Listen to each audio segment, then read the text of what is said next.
Hello boys and girls, welcome to the Math Club. In this video, we're going to talk about the y-intercept and how to find the y-intercept and even the x-intercept and how to find the x-intercept. Now, before we start, we have to understand what's the meaning of the y-intercept. Now, the y-intercept is where a line crosses the y-axis. So if you have two axes like these, wait, let me show you. Okay. If you have two axes like this, one of them is here, one of them is here. Now, this one is the y-axis, and the other one is the x-axis. So if I have a line that crosses like this, it crosses the x-axis here. We call this the x-intercept.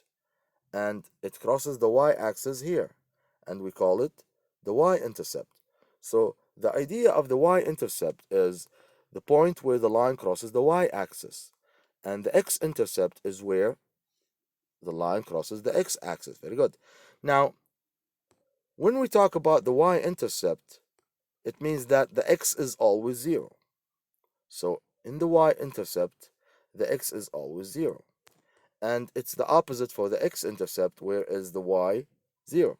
So that's easy to understand because on the graph or on the grid or on the axis, you can see that the point has, for example, the y-axis, y-intercept, it has a point where x is always 0 because the point is always on the y-axis, and the opposite for the x-axis.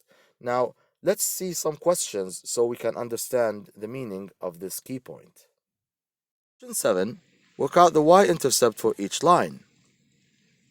Now, before we start, we have to know the y-intercept and what does it mean.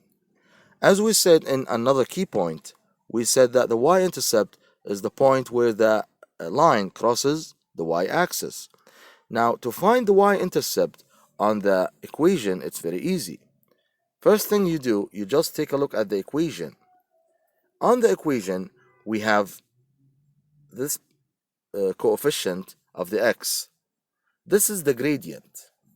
We always say that the gradient is the number multiplied by the x, or it's the coefficient of x. So it's always multiplied by x. And then the number which is alone here, we call it c.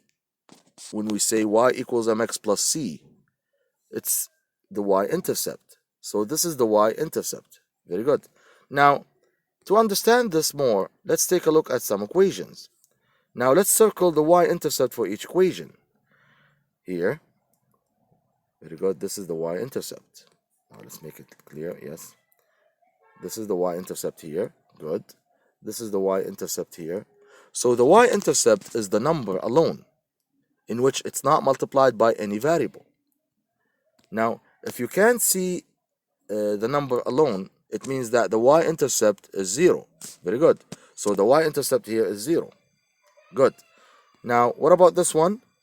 Very good. This is the y-intercept. Let's take a look at another one. Good. This is the y-intercept. This is the y-intercept. And here, very good. It's 0. Good. What about this one?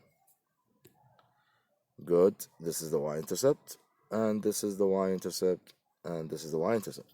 So, to sum this up, it means what? It means that the y-intercept is the number alone, in which it's not multiplied by any variable. And if you can't see any number alone in the equation, it means that the y-intercept is 0. Thank you very much for watching. See you next time.